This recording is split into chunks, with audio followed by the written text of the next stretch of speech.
يا أيها الرسول بلغ ما أنزل إليك من ربك وإن لم تفعل فما بلغت رسالته والله يعصمك من الناس إن الله لا يهدي القوم الكافرين জোরে জোরে বলুন আল্লাহু আকবার আর জোরে বলুন আল্লাহু আকবার আল্লাহ রাব্বুল আলামিন নবীজিকে ডাক দিয়ে বলেন ও আমার প্রাণের বন্ধু প্রাণের রাসূল আপনি পৌঁছাইয়া দেন মা উনজিলা ইলাইকা যেটা আপনি নবীজির উপরে নাযিল করা হয়েছে এই কোরআন কারীমের কথা আপনি আপনার উম্মতের কাছে পৌঁছাইয়া দেন ওয়া ইল্লাম তাফআল ফামা বাল্লাগতা রিসালাতা নবী গো আপনি যদি এমনটা না করেন তাহলে রিসালাতের যেই কাজ রিসালাতের যেই দায়িত্ব সেই দায়িত্ব আপনি নবীজি পালন করলেন না এবার আল্লাহ তাআলার হুকুমে বিশ্বনবী সাল্লাল্লাহু আলাইহি ওয়াসাল্লাম দ্বীনের দাওয়াত দেওয়ার জন্য পার হয়ে গেলেন বিশ্বনবী সাল্লাল্লাহু আলাইহি ওয়াসাল্লামের অন্তরে ভয় পয়দা হয়ে গেল নবীজি তিনি চিন্তায় চিন্তিত হয়ে পড়লেন কেননা মক্কার জমিনে বিশ্বনবীকে রক্তাক্ত করা হবে বিশ্বনবী সাল্লাল্লাহু আলাইহি ওয়াসাল্লামকে অপমান করা হবে এই কথাগুলো নবীজির মনে পড়ে গেল নবীজি বলে আমাকে কে বাঁচাবে আমার বডিগার্ড কে হবে আমাকে কে রক্ষা করবে আমি নবীজি অনেক চিন্তায় চিন্তিত হয়ে পড়লাম নবীজি বলে আল্লাহ রাব্বুল আলামিন ছাড়া আমার কোনো বন্ধু নাই এই মক্কার জমিনে স্রষ্টা আল্লাহ রাব্বুল আলামিনই হলো আমার শ্রেষ্ঠ বন্ধু জোরে জোরে বলুন আল্লাহু আকবার এই কথা বলে এবার বিশ্বনবী সাল্লাল্লাহু আলাইহি ওয়াসাল্লাম আল্লাহ পাকের কাছে নবীজি বলে ওগো আল্লাহ আমি যখন কোরআন কারীমের দাওয়াত দিব আমি যখন ঈমানের দাওয়াত দিব আমি যখন তাওহীদের কথা বলবো তখন তো তারা আমি নবীজির উপর আক্রমণ করবে ওগো আল্লাহ আমি নবীজির কি অবস্থা হবে সঙ্গে সঙ্গে মহান আল্লাহ তাআলা তিনি আজিজ তিনি হাকিম তিনি কাদির তিনি হিকমতওয়ালা তিনি ক্ষমতাবান জিনার ইচ্ছা ছাড়া গাছের পাতাও নড়াচড়া করে না যিনি আলিমুল গায়ব যিনি আসমান ও জমিনের বাদশা যিনি মানুষের বাদশা যিনি কিয়ামতের ময়দানের মালিক কথা বলেন ঠিক কিনা ওই আল্লাহ রাব্বুল আলামিন স্বয়ং নিজেই বিশ্বনবীকে বলতেছেন আল্লাহু ইয়াসিমুকা মিনান নাস নারায়ে তাকবীর নবীজির কোন চিন্তা আছে দেখেন কত সুন্দর করে কইতাছে ওয়াল্লাহু ওয়াল্লাহু আল্লাহু আকবার কি কইতাছে আল্লাহ রাব্বুল আলামিন ওয়াল্লাহু আমি আল্লাহ ইয়াসিমুকা আইনারে বাসায়াম সুবহানাল্লাহ মিনান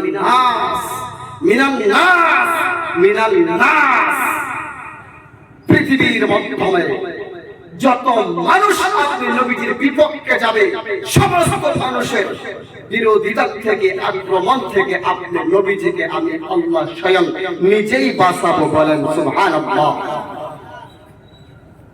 তাকিয়ে দেখেন উত্তর প্রদেশের জমিনে 20 বছরের একজন যুবক যখন নবীজির চরিত্রকে নিয়ে গালিগালাজ করা হলো কথাটা মনে আছে না আপনাদের तमाम ভারতবর্ষ तमाम বিশ্বের মাধ্যমে খালি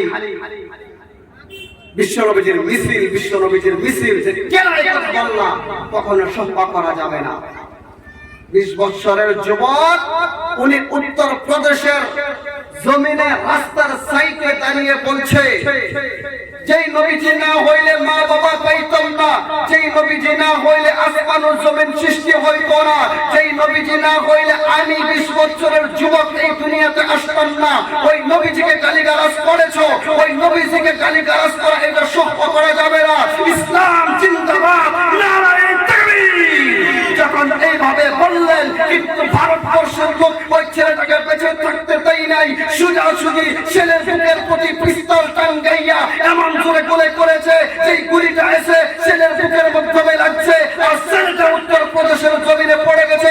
আমার মনে হয় ছেলের বুক থেকে কেবলমাত্র একটাই আওয়াজ বাহির হয়েছে, ইয়া রাসূলুল্লাহ, ইয়া হাবিবাল্লাহ, আমি আপনার কাছে আসতেছি কিয়ামতের ময়দানে। ওগো রাসূল, আপনি আমাকে ভুলে যাইবেন না। নারায়ে তাকবীর। ওই ছেলের মা মিডিয়ার সামনে কই আমার গৌরব করার দরকার। পাগল হয়েছে মন দিবানা, হয়েছে মন পাগল হয়েছে মন দিবানা, হয়েছে মন মস্তানা, হয়েছে মন নবী তুমি যে কোথায় কে যাবি ভাই নিয়া জামাই, কে যাবি ভাই নিয়া জামাই।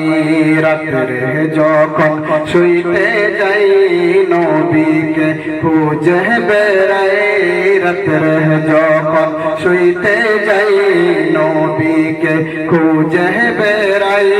চোখের জলে বুক বাসাই নবীর দিদারে রাশাই, কে যাবি ভাই নিয়া জামাই।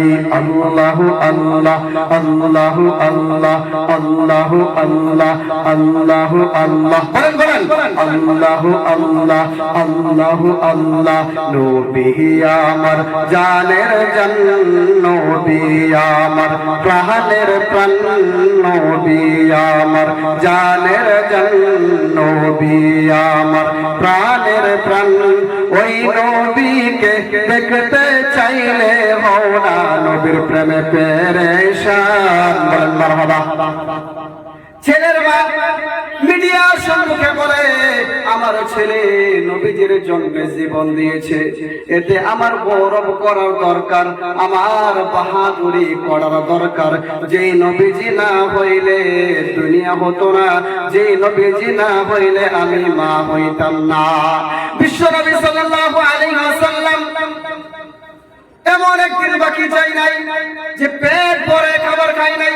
তার মানে পেটের মাধ্যমে অনেক ক্ষুধা রেখেও এই ঈমানের দাওয়াত দিতে নবী আমার 1 সেকেন্ডের জন্য মুখ ফিরাই নাই।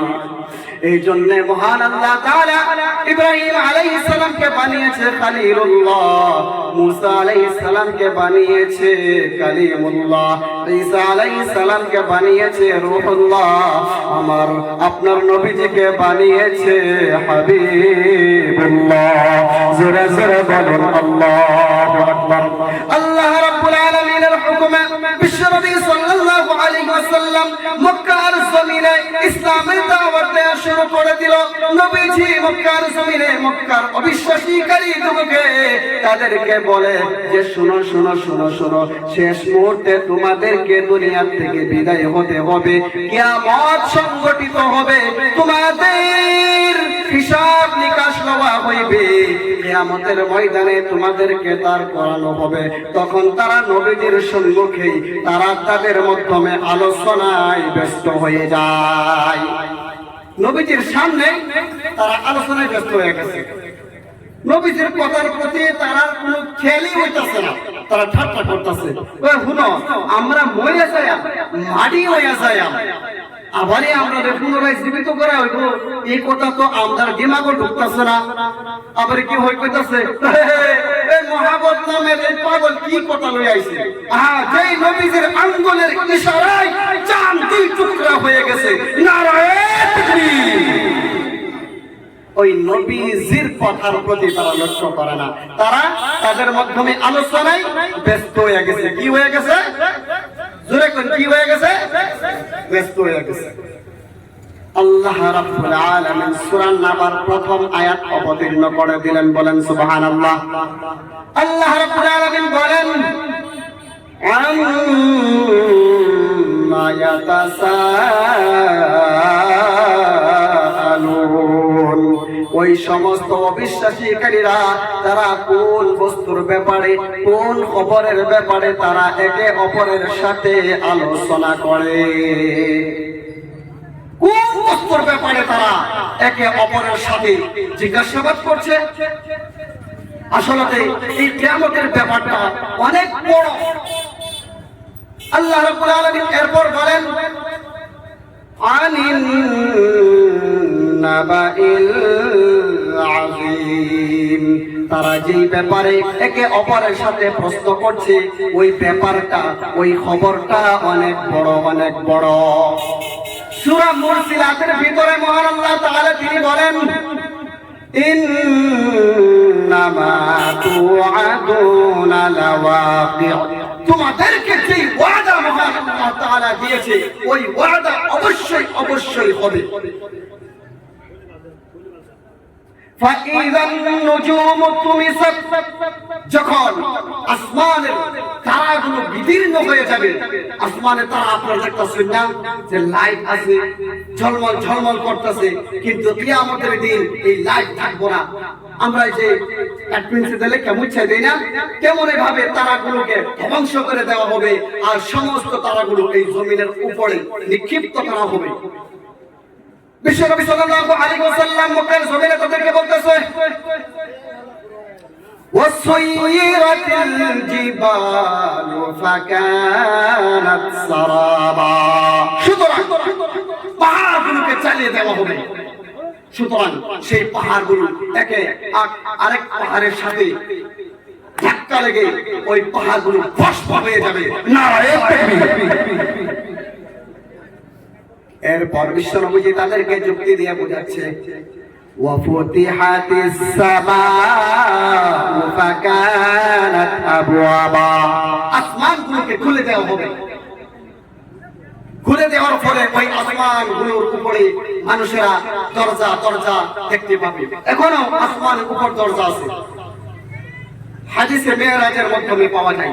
কিন্তু কিয়ামতের ময়দানে, কিয়ামতের দিন মানুষেরা উর্ধ্ব দিকে, উপর দিকে লক্ষ্য করে তারা দেখতে পাবে যে আসমানে কেবলমাত্র দরজা দরজা হয়ে গেছে। আর ওই দরজা দরজা এই জন্যই হবে যেহেতু আসমানের উপরে যত কোটি কোটি মাখলুকাত রয়েছে, ফেরেশতারা রয়েছে, সমস্ত ফেরেশতা দিগকে এই দুনিয়ার জমিনের উপরে নিক্ষিপ্ত করার জন্য প্রত্যেক ফেরেশতা দুনিয়ার জমিনের উপরে পড়বে আর মৃত্যুবরণ করে ফেলবে। আল্লাহু আকবার। কুরআন কারীমের কথা, তাফসীরের কথা।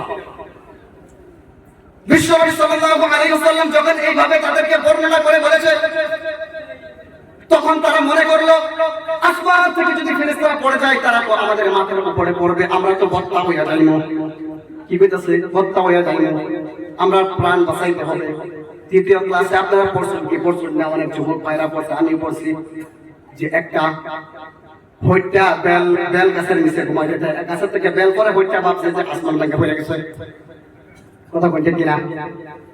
হইটা দূর দূর দূর দূর রাস্তায় আটকে পাইছে, আটকে জিজ্ঞেসে দৌড়ো কেন? আসমান থেকে হয়ে গেছে, নিজের জান বাঁচাও। আটকে উঠেছে দৌড়, ওরিন পাইছে, ওরিনের জায়গায় কি হয়েছে? আসমান থেকে হয়ে গেছে, আমার সাথে দৌড় দেও, বাঁচাও। এইভাবে তারা দৌড়তাছে দৌড়তাছে। বিশ্বনবী মহান আল্লাহ তাআলা বলেন, ও নবীজি আপনি তাদেরকে বলেন কুল আসা আইয়াকুনা কারীবা, নবী আপনি তাদেরকে বলে দেন আশা করা যায় ওই কিয়ামতটা অনেক সন্নিকটে, অনেক ভয়ঙ্কর রূপ ধারণ করবে। প্রত্যেক মানুষের এক একটা অবস্থা হবে, কেউ কাউকে চিনবে না। নিজের ভাগে দেখবে তার সম্মুখে যাইতেছে হাঁটতেছে, কিন্তু নিজেই নিজেকে নিয়ে ব্যস্ত থাকিবে।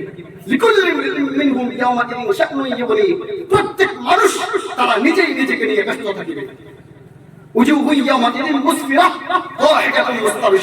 সেই কিয়ামতের ময়দানে কোন মানুষের মুখে হাসি থাকবে, আবার কোন মানুষের মুখে কাফফারা থাকবে, মুখটা মলিন হয়ে থাকবে। নবীজি চিন্তা করে, আরে আমার সম্মুখ দিয়া আমার উম্মতকে জাহান্নামে নিয়ে যাবে, এটা আমি কখনো সহ্য করতে পারি না। ও যুবক, কোন দেশে তুমি আসো, কোন জায়গায় তুমি আছো, নবীজির দুঃখের কথা কি তোমার মনে পড়ে না? তাইফের ময়দানে নবীজিকে রক্তাক্ত করা হলো, নবীজিকে রক্তাক্ত করা হলো, নবীজির কপাল মোবারক ফেটেছে, গাল মোবারক ফেটেছে, ঠোঁট ফেটেছে, বুক ফেটেছে, মাথা ফেটেছে, সমস্ত অঙ্গ প্রত্যঙ্গ রুম্বর গুড়াই গুড়ার থেকে রক্ত বাহির হয়েছে। নবীজি বেহুশ হইয়া তাইফের ময়দানে পড়ে গেছে। হযরত জিবরাইল আলাইহিস সালাম নবীজিকে উঠাইয়া পাহাড়ের উপরে গেছে। পাহাড়ের উপরে যাওয়ার পর এবার নবীজিকে বলতেছে জিবরাইল আলাইহিস সালাম, ওগো নবী, আপনি একটা হুকুম দেন, একটা হুকুম দেন, খালি ছোট্ট মুঞ্জায় একটা ইশারা দিবেন। ওই ইশারা দেওয়ার সাথে সাথে এই তাইফের ময়দানে যত বেদিন আছে সমস্ত বেদিনের নাম ও নিশান দুই সাইডের পাহাড় দিয়ে চাপা দিয়ে মিটাইয়া দেয়। আল্লাহু আকবার। বিশ্বনবীজি তখন কি বলেছে? না, ওরা মিটে গেলেই তো আমি নবীজির সামনে দিয়া কাল কিয়ামতের ময়দানে জাহান্নামে যাইব। আমি নবীজির এটা কখনো সহ্য করতে পারি না, কখনো সহ্য করতে পারি না। ওই নবীজির কথা কি মিথ্যা হবে? কথা বলেন, ওই নবীজির কথা কি মিথ্যা হবে? মা আতাকুমুর রাসূল ফাখুযুহু। আল্লাহ রাব্বুল আলামিন বলেন, আমার নবীজি তোমাদেরকে যেটা দিয়েছে সেটা তোমরা পাকড়াও, পাকড়াও করে ধরো। ওমা নাহাকুম আনহু ফান্তাহু। যেটার থেকে তোমাদেরকে বাধা দিয়েছে তার থেকে তোমরা দূরে থাকো। আমার রাসূল যদি বলে হ্যাঁ, এটা গোটা উম্মাহর জন্য এটা ফরজ হয়ে যায়। কথা বলেন ঠিক কিনা? আর আমার রাসূল বলে যদি না, তাহলে এটা গোটা উম্মতের জন্য এটা নাজায়েজ হয়ে যায়, হারাম হয়ে যায়। কথা বলেন ঠিক?